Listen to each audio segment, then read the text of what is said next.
Tindak tutur. Menurut John Langsau Austin, tindak tutur adalah suatu tindakan yang dilakukan secara bersamaan ketika seseorang berbicara atau berkomunikasi dengan orang lain. Secara umum, tindak tutur terbagi menjadi dua jenis, yaitu konstatif dan performatif. Konstatif adalah proses penyampaian informasi atau sesuatu yang bermakna benar atau salah. Contohnya, dialah orang yang kusukai. Performatif adalah tuturan yang membentuk atau menciptakan suatu tindakan. Contohnya, awas, ada orang gila. Selain itu, Austin juga berpendapat tentang 3 jenis tindak tutur lainnya, beserta contohnya, yaitu lokusi, ilokusi, dan perlokusi. Lokusi adalah proses penyampaian informasi atau sesuatu oleh penutur. Ilokusi adalah tuturan yang diucapkan untuk tujuan mendapatkan sesuatu. Perlokusi adalah tuturan yang menimbulkan suatu dampak. Dari ketiga jenis tindak tutur sebelumnya, yang menjadi fokus perhatian Austin adalah tindak ilokusi. Karena sesungguhnya konsep tindak tutur itu hanya mengacu secara eksklusif kepada tindak ilokusi. Berikut 5 jenis tindak ilokusi. Suatu hari, teori tindak tutur ini mendapat perhatian lebih jauh berkat perkembangan kajian empiris atas penggunaan bahasa hingga berhasil melampaui batasnya. Kecuali karya penting dalam analisis percakapan yang lebih berbasis pada pendekatan etnometodologis.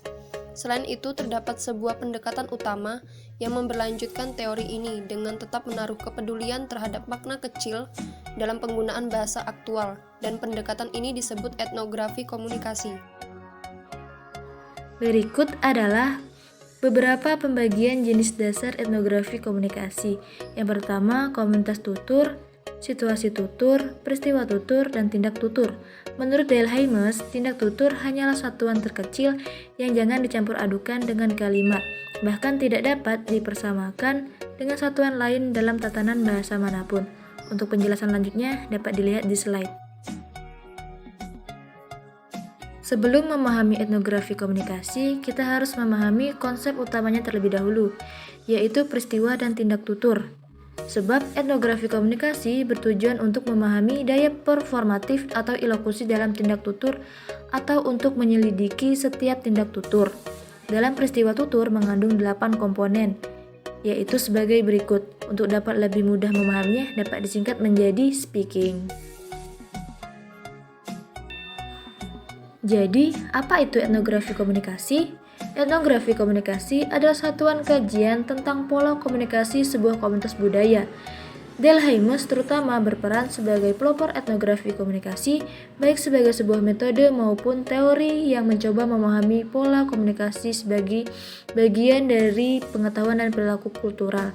Etnografi komunikasi bermaksud menyelidiki tindak tutur ataupun dalam suatu peristiwa tutur melalui analisis.